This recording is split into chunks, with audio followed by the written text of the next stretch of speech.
Hello friends, welcome back to our own channel well through. तो friends, इस video के अंदर हम दो ऐसे बैंकिंग स्टॉक के बारे में बात करने वाले हैं, जहाँ पे देखिए ये दोनों स्टॉक अगर देखेंगे तो आपको ये 60 रुपीज़ के अंदर ही आपको ये दोनों स्टॉक देखने को मिल सकते हैं।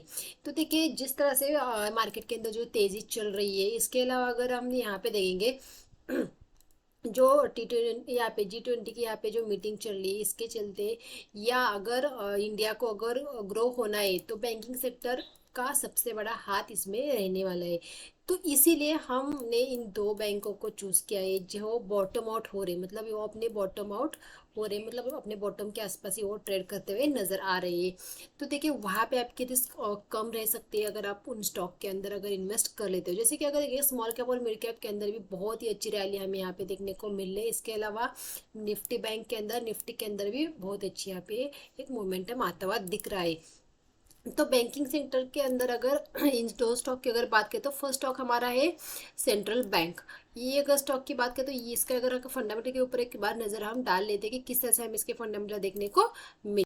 देखिए स्टॉक प्रेजेंटली 40 रुपीज़ के आसपास ट्रेड कर रहे हैं। आज हमें यहाँ पे 3% के आसपास की यहाँ पे तेजी देखने को मिल रही है स्टॉक के अंदर। स्टॉक की अगर बात करें तो 1 मंथ के अंदर स्टॉक ने यहाँ पे 26% के रिटर्न्स दिखाए। अगर हम 1 ईयर की बात करें तो 1 ईयर के अंदर स्टॉक ने 19% के यहाँ पे रिटर्न्स दिखाए, मतलब 91% के ऑलमोस्ट रिटर्न्स दिखाए ये स्टॉक ने। तो शानदार रिटर्न स्टॉक ने यहाँ पे दिखाए। तो ये एक मिड कैप स्टॉक है, एक पब्लिक बैंक के है। इसकी अगर मार्केट कैप की बात करें तो 34,160 करोड़ की इसकी मार्केट कैप है। मतलब ये 40 रुपीज़ का स्टॉक है, इसका मतलब ये नहीं कि ये स्मॉल कैप स्टॉक है, बिल्कुल भी ऐसा नहीं है, एक मिड कैप स्टॉक है। इसकी मार्केट कैप भी यहाँ पे हमें देखने को मिल रही है। तो आइए इसके फाइनेंशियल के ऊपर एक बार नजर डाल लेते हैं कि किस तरह से हमें देखने को मिल। फाइनेंशियल की अगर बात करते हैं तो रेवेन्यू के अंदर देख सकते हैं हर एक ईयर में हमें यहाँ पे बढ़ता हुआ दिख रहा है। अगर यहाँ पे देखते हैं हर एक ईयर में यहाँ पे रेवेन्यू बढ़ता हुआ दिख रहा है। अगर ईबिटा की बात करें तो यहाँ पे भी निगेटिव में था, यहाँ पे प्लस में आता हुआ यहाँ पे बढ़ता हुआ दिख रहा है। उसके अलावा अगर नेट इनकम की बात करें, नेट इनकम भी यहाँ पे हमें माइनस में दिख रहा था, यहाँ पे प्लस में आने के बाद यहाँ पे कंटिन्यू हर एक साल में बढ़ता हुआ दिख रहा है। मतलब कंपनी अच्छी खासी यहाँ पे ग्रो कर रही है बैंक। अगर इस बैंक की बात करें तो आइए एक बार प्रमोटर की होल्डिंग को भी देख लेते कि किस तरह से है। तो यहाँ पे 93% की यहाँ पे प्रमोटर की होल्डिंग है, मतलब प्रमोटर के हाथ में 93% की हिस्सेदारी है।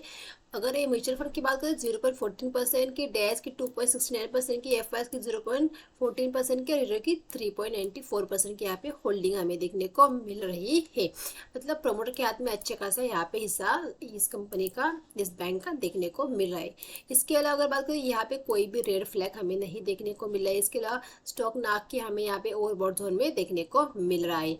ये तो हमने एक बार फंडामेंटल के ऊपर नजर डाल ली। तो जैसे कि मैं हर बार कहती हूँ कि फंडामेंटल चेंज होने में वक्त लगता है, लेकिन चार्ट आपको सबसे पहले मोमेंटम यहाँ पे बता देते कि मोमेंटम किस तरफ होने वाला है। तो आइए एक बार हम चार्ट के ऊपर नजर डाल लेते। यहाँ पे हमने सेंट्रल बैंक का चार्ट लगा के रखा है। यहाँ पे हमने 1 डे के टाइम फ्रेम लगा के रखे हैं। हमने 1 डे, वीकली और मंथली हम तीनों टाइम फ्रेम इस स्टॉक के देखने वाले, क्योंकि हमें अगर स्टॉक को बाय करें तो हमें इस स्टॉक को होल्ड करना पड़ेगा, बहुत पेशेंटली इसको होल्ड करना पड़ेगा, तभी हमें यहाँ पे अच्छे रिटर्न्स देखने को मिलेंगे। ना कि एक महीने के अंदर, आपको 2 महीने के अंदर यहाँ पे रिटर्न्स देखने को मिलेंगे। इस स्टॉक को आपको अच्छे 6 महीने या 1 साल तक भी होल्ड करना पड़ सकता है। तो यहाँ पे देखेंगे, यहाँ पे एक देख सकते हैं, यहाँ पे रजिस्टेंस था प्रीवियस, वहाँ पे रजिस्टेंस खाया था, फिर उसी लेवल के आसपास स्टॉक ने आज रजिस्टेंस खाया है। तो देखिए अगर स्टॉक यहीं पे रुक जाता है और फिर से अगर ब्रेकआउट दे देता है 43 के ऊपर स्टॉक निकलता है, हमें कैंडल क्लोज होती है दिख जाती है, तो डेफिनेटली वहाँ पे हम बाय कर सकते हैं। और हम 125 तक का टारगेट एक्सपेक्ट कर रहे हैं स्टॉक के अंदर। 125 तक हम ये स्टॉक को होल्ड कर सकते हैं। या तो अगर यहाँ पे रेजिस्टेंस खाया है तो स्टॉक फिर से 37 या 35 इस रेंज के अंदर यहाँ पे प्रीवियस स्विंग बनाए, तो फिर से इस स्विंग के आसपास आता है और कोई पॉजिटिव पैटर्न बनाते हैं, फिर से ऊपर निकलते हैं, तो हम इस लेवल के आसपास, मतलब 37 से लेकर 35 इस लेवल के आसपास अगर कोई पॉजिटिव पैटर्न बनता है तो वहाँ पे हम बाय करेंगे इस लेवल के आसपास। तो हमारे दो कंडीशन हो गई बाय करने की। फर्स्ट क्या रहेगी, यहाँ ये रजिस्टर है, रजिस्टर मार्केट नीचे से धीरे धीरे धीरे ऊपर आ रही है, यहाँ पे टाइम बिताया, यहाँ पे भी 2-3 कैंडल बनी है और फिर ब्रेकआउट दिया, लेकिन ये कैंडल क्लोज नहीं हुई आज की। अगर कल की कैंडल यहाँ पे क्लोज हो जाती है लेकिन हम मार्जिन लेके चलेंगे 2-3 रुपीज़ का। मतलब ये नहीं कि यहाँ पे 41 रुपीज़ के आसपास यहाँ पे रजिस्टर है, इसका मतलब 41 रुपीज़ के आसपास क्लोजिंग की तो हम तुरंत बाई करेंगे। नहीं, हम 43 रुपीज़ के ऊपर कैंडल को पूरी तरह से इस तरह से कैंडल, एक ग्रीन कैंडल बड़ी सी क्लोज होने देंगे, तभी हम स्टॉक को बाय करेंगे। और हमारा एसएल यहाँ पे 35 का ही रहेगा, क्योंकि यहाँ पे बायर आए, फिर यहाँ पे एक्यूमुलेशन होने के बाद फिर से बायर यहाँ पे आए, तो ये हमारा एक स्विंग रहेगा 35 कि इसके नीचे फिर हम स्टॉक को अवॉइड करेंगे या हम छोड़ देंगे, फिर देखेंगे फिर कभी स्टॉक को। लेकिन 35 के नीचे हम फिर स्टॉक को भूल जाएंगे। इसके नीचे अगर स्टॉक निकलता है तो हम स्टॉक को देखेंगे नहीं।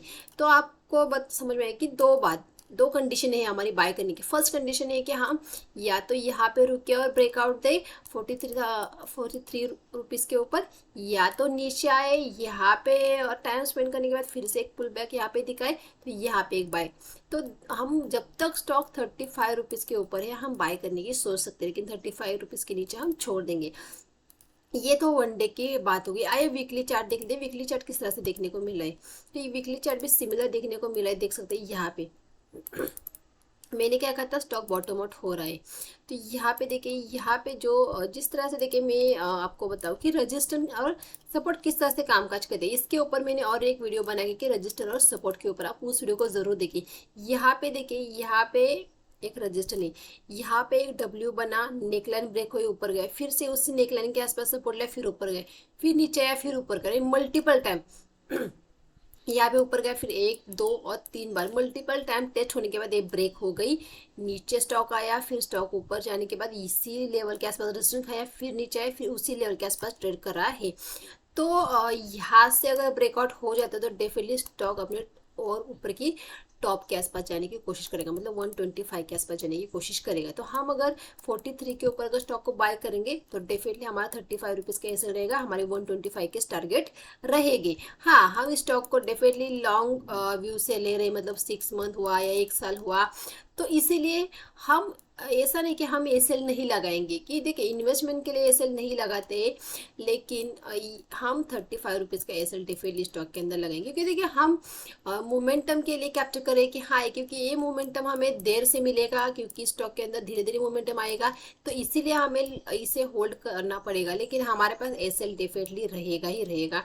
ये नहीं कि बस स्टॉक नीचे जाता हुआ दिख रहा है हम बैठे रहेंगे, बिल्कुल भी नहीं। 35 रुपीज़ के नीचे हम स्टॉक को छोड़ देंगे, हम जितने भी हमारा लॉस होगा हम उसे लेके वहां से निकल जाएंगे, लेकिन स्टॉक को 35 रुपीज़ के नीचे नहीं होल्ड करेंगे। तो ये तो हमारा इसका क्लियर एनालिसिस होगा कि हमें किस प्राइस के ऊपर हमें स्टॉक को बाय करना है, किस प्राइस के नीचे से हमें छोड़ना है। ये हमारे सेंट्रल बैंक का होगा। तो हमारी सेकंड बैंक अगर देखते हैं यहाँ पे, तो हमारी सेकंड बैंक है पंजाब नेशनल बैंक, पीएनबी। तो आइए इसके भी फंडामेंटल के ऊपर एक बार नजर डालते हैं। इसका इससे पहले भी मैंने एक वीडियो बनाया है, तो आइए हम एक बार फाइनेंशियल के ऊपर भी एक बार नजर डालते हैं किस तरह से हमें देखने को मिल रहा है। तो स्टॉक प्रेजेंटली 69 रुपीज़ के आसपास ट्रेड कर रहा है। यहाँ पे भी हमें 3% से भी ज़्यादा की यहाँ पे तेज़ी स्टॉक के अंदर भी देखने को मिल रही है। स्टॉक की अगर 1 ईयर की बात करें तो 1 ईयर के अंदर स्टॉक ने 66% के रिटर्न यहाँ पे दिखाए हैं। एक लार्ज कैप स्टॉक है। इसकी मार्केट कैप की बात करें तो 73,600 की इसकी मार्केट कैप हमें देखने को मिल गई। ये लार्ज कैप स्टॉक है, इसकी प्राइस 69 रुपीज़ है, लेकिन मार्केट कैप के हिसाब से अगर देखेंगे स्टॉक ये लार्ज कैप है। तो ये एक बार इसके फाइनेंशियल के ऊपर भी नजर डाल। अगर फायर की यहाँ पे बात कर, टोटल रेवेन्यू की अगर बात करते हैं यहाँ पे, तो हर एक साल में यहाँ पे बढ़ता हुआ दिख रहा है। इसके अलावा 5 साल के अंदर अपने इंडस्ट्री से भी अच्छा रेवेन्यू इस बैंक ने जनरेट किया है इस 5 साल के अंदर। इसके अलावा अगर ईबिटा की बात करें, यहाँ पे भी ईबिटा भी यहाँ पे बढ़ता हुआ दिख रहा है प्रीवियस ईयर से। अगर नेट इनकम की बात करें तो नेट इनकम यहाँ पे हर एक साल में यहाँ पे बढ़ता हुआ दिख रहा है, प्रीवियस ईयर से इस ईयर में यहाँ पे बढ़ता हुआ दिख रहा है। इस स्टॉक के अंदर भी कोई भी रेड फ्लैग नहीं देखने को मिल रहा है हमें, स्टॉक ना की ओवरबॉट जोन में देखने को मिल रहा है। यहाँ पे अगर देखते तो 73% यहाँ पे प्रोमोटर की होल्डिंग स्टॉक के अंदर देखने को मिले। म्यूचुअल फंड की 4.68% यहाँ पे होल्डिंग देखने को मिले। इसके अलावा यहाँ पे डेज की 8.77%, एफआईएस की 1.82% की यहाँ पे होल्डिंग, जैसे कि जून के अंदर उन्होंने अपनी होल्डिंग को इंक्रीज भी किया है। इसके अलावा रिटेल की 11.58% की होल्डिंग हमें स्टॉक के अंदर देखने को मिल रही। तो आइए चार्ट के ऊपर चलते कि चार्ट के ऊपर हमें किस तरह से स्टॉक देखने को मिल। स्टॉक को अगर बात करें तो स्टॉक को हमने 45 रुपीज़ से स्टॉक को हमने लेके रखा है। इसका मैंने भी वीडियो आपको बनाया था कि 45 रुपीज़ के आसपास हम स्टॉक को बाय करेंगे। यहाँ पे एक रेंज बन रही थी जो इसका ब्रेकआउट हुआ, लेकिन वहाँ पे हमें टारगेट नहीं मिले, फिर से स्टॉक के अंदर एक हमें गिरावट।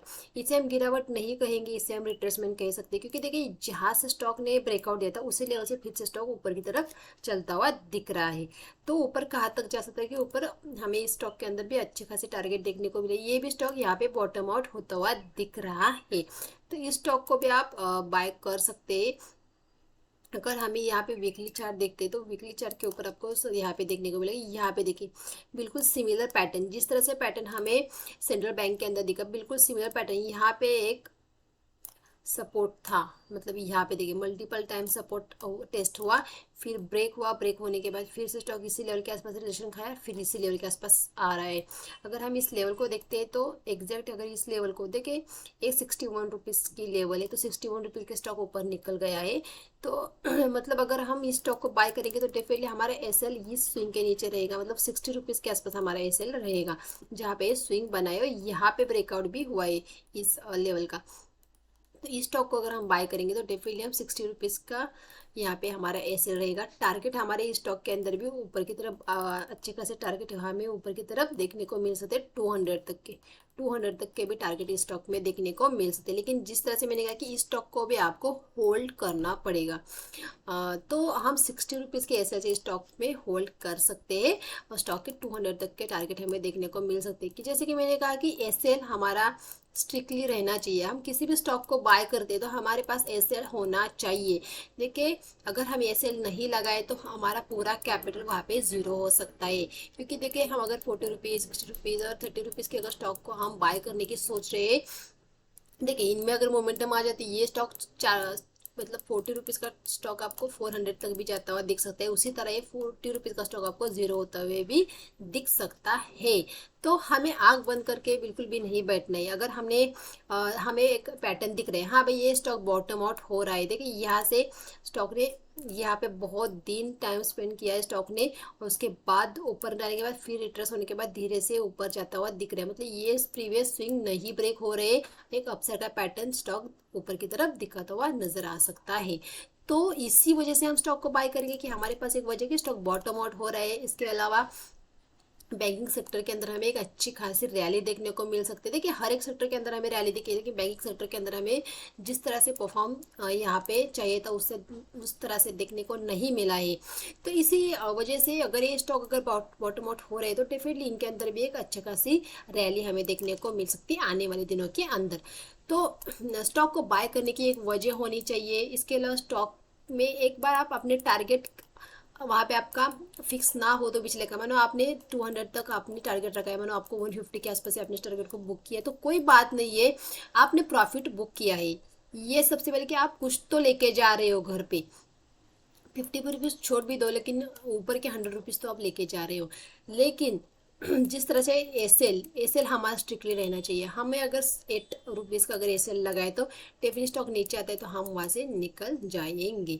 तो देखिए हमने दोनों स्टॉक का एनालिसिस किया है, दोनों स्टॉक में डिटेल में हमने देखा है कि किस तरह से हम इस स्टॉक को बाय कर सकते हैं, क्यों बाय कर सकते हैं, हमारा एसएल कहाँ पे रहेगा। तो आप खुद इन स्टॉक को एनालिसिस कीजिए, आपकी क्वांटिटी के ऊपर आप डिपेंड करता है कि आपका एसएल कितना बड़ा हो सकता है, उसके हिसाब से आपके खुद के एनालिसिस के बेसिस पे आपको स्टॉक को वहाँ पे बाय करना चाहिए। तो देखिए वीडियो अच्छा लगा तो वीडियो को लाइक कीजिए, चैनल को अभी तक सब्सक्राइब नहीं किया तो चैनल को सब्सक्राइब कीजिए, वीडियो को शेयर कीजिए। Thank you.